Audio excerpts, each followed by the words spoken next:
ലേഗീസ് കിച്ചണിലേക്ക് സ്വാഗതം. അതേപോലെ തന്നെ എല്ലാവർക്കും എൻ്റെ ഹൃദയം നിറഞ്ഞ ഓണാശംസകൾ. ഇന്ന് ഞാൻ സദ്യ ആക്കുന്ന ആൾക്കാർക്ക് വേണ്ടിയിട്ടുള്ള ഒരു ഡിഷും കൊണ്ടാണ് വന്നിട്ടുള്ളത്. ഞാനിവിടെ എടുത്തിരുന്നത് 1 കിലോ ചെറിയ ഉള്ളിയാണ്. 1 കിലോ ചെറിയ ഉള്ളി, പിന്നെ ഞങ്ങളുടെ ഭാഷയിൽ പറഞ്ഞ തൊടുകറി എന്നാ പറയാ. അതിന് ഇവിടെ ഉള്ളിത്തീയൽ എന്നെല്ലാം പറയലുണ്ട്. പക്ഷെ അത് നിങ്ങളെ ഇഷ്ടം. ഞാനിപ്പോ ഉണ്ടാക്കാൻ പോകുന്നത് അതാണ്. അതേപോലെ തന്നെയാണ് ഇഞ്ചി, ഒരു 3/4 കിലോ ഇഞ്ചി എടുത്തിട്ടുണ്ട്.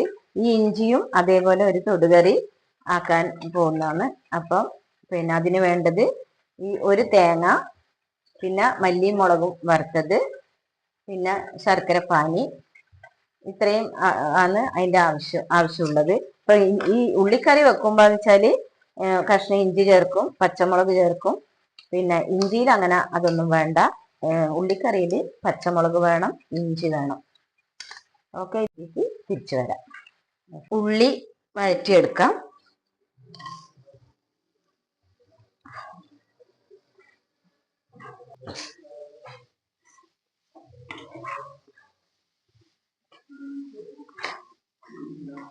പിന്നെ ആയി വരുമ്പോഴത്തേക്കും നമുക്ക് ഈ വറുത്ത് വെച്ചതെല്ലാം ഒന്ന് അരച്ചെടുക്കാം. അതിലേക്ക് ഒരു ലേശം മഞ്ഞപ്പൊടിയും കൂടി ഇട്ട് കൊടുക്കാം.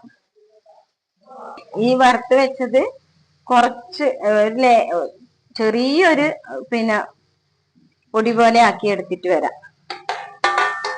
തേങ്ങയും ഇതും കൂടി ഒന്ന് അരച്ചെടുത്തിട്ട് വരാം. പിന്നെ നമ്മൾ ഈ തേങ്ങ വറുക്കുമ്പോ ഇഞ്ചി വറുത്ത് കോരി അത് കുറച്ച് കോരി അത് ലേശം ഇങ്ങനെ പൊടിച്ച് എടുത്ത് വെച്ച്, പിന്നെ അത് കഴിഞ്ഞ് തേങ്ങ വറുക്കുമ്പോ നമ്മളൊരു 2 or 3 ഏലക്കായും കൂടി ഇട്ട് കൊടുക്കുന്നുണ്ട് കേട്ടാ. അപ്പൊ അതും ഇവിടെ അരച്ച് റെഡിയാക്കിയിട്ടുണ്ട്. അതുപോലെ ഇതാ പുളിയാന്നേ ഇത്. ഒരു പിന്നെ രണ്ടിനും കൂടി ഞാനൊരു കുറച്ച് വലിപ്പത്തില് തന്നെ പുളി എടുത്തിട്ടുണ്ട്. രണ്ടിനും കൂടി ചേർക്കേണ്ടതാന്നേ, ഒന്നിന് മാത്രല്ല, രണ്ടിനും കൂടി പുളി വേണം. അതേപോലെ ശർക്കര പാനി ഞാൻ ഉരുക്കി അരിച്ച് എടുത്തു വെച്ചതാണ്. അപ്പൊ അതും നമുക്ക് ചെറിയ കഷ്ണം ഇഞ്ചി ചതച്ചതും കൂടി ഞാൻ ഇട്ട് കൊടുത്തിട്ടുണ്ട് കേട്ടാ. പച്ചമുളകും കൂടി ഇട്ട് കൊടുക്കുന്നുണ്ട് കേട്ടാ. ഞാൻ ഈ മുളക് പൊടി ചിലപ്പോൾ എരിവുള്ളതായതുകൊണ്ട് ഞാനൊരു 6-7 എടുത്തിട്ടുള്ളൂ പച്ചമുളക്. കാരണം എരിവധികം ആകണ്ടെന്ന് വെച്ചിട്ട്. അപ്പൊ ആ പച്ചമുളകും കൂടി ഇട്ട് കൊടുത്ത്, ഉള്ളി ഏകദേശം വഴന്ന് വന്നിട്ടുണ്ട്. അപ്പൊ ഒന്നും കൂടി ഇഞ്ചിയും പച്ചമുളകും റെഡി ആവട്ടെ. പാകത്തിന് ഉപ്പും കൂടി ചേർത്ത് കൊടുക്കുന്നുണ്ട് കേട്ടോ. അപ്പൊ നമുക്ക് നോക്കിയിട്ട് വീണ്ടും ഇടണമെങ്കിൽ ഇടാം. കുറച്ച് പുളിവെള്ളാന്നേ ഒഴിച്ചു കൊടുക്കുന്നത്. വെള്ളം ഒഴിച്ചു കൊടുത്തിട്ടുണ്ട്. ഇനി പുളി നോക്കി നമുക്ക് വേണമെങ്കിൽ പുളി വീണ്ടും ഒഴിച്ചു കൊടുക്കാവുന്നതാണ്.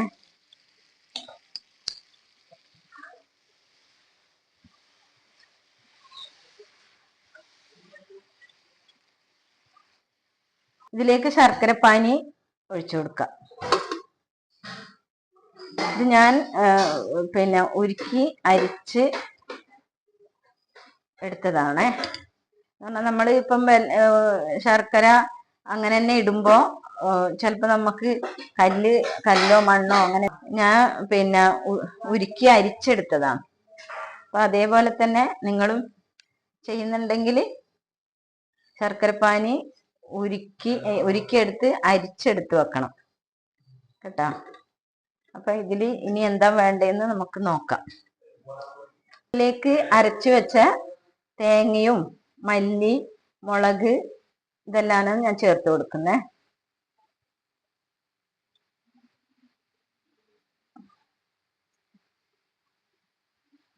ഇതിലേക്ക് ലേശം കടുക് വറുത്തിടുന്നുണ്ട് കേട്ടാ. അപ്പൊ നമ്മളെ ഉള്ളിക്കറി റെഡിയായി. ഇനി ഇഞ്ചിന്റെ നോക്കട്ടെ. എല്ലാവരും ഇത് ഉണ്ടാക്കി നോക്കണേ. നാളെ ഓണാന്ന്. അപ്പൊ ഓണത്തിന് എല്ലാവരും രാത്രി തന്നെ ലേശം നിങ്ങളെ വീട്ടിലേക്ക് ആവശ്യമായിട്ട് ലേശം ആക്കിയാൽ മതി. ഇതേപോലെ കുറേയൊന്നും ആക്കണ്ട. ഇത് എന്നോട് കുറച്ചാള് ഉള്ളിക്കറി ആക്കി തരണം എന്ന് പറഞ്ഞിട്ടുണ്ട്. അപ്പൊ 2-3 കൊടുക്കാനുണ്ടാവും. പിന്നെ നമ്മളാവശ്യത്തിന് അതിന് വേണ്ടിയിട്ടാണ് ഞാൻ ഇത്ര കൂടുതലാക്കിയത്. ഇനി നമുക്ക് ഇഞ്ചിക്കറിക്ക് വേണ്ട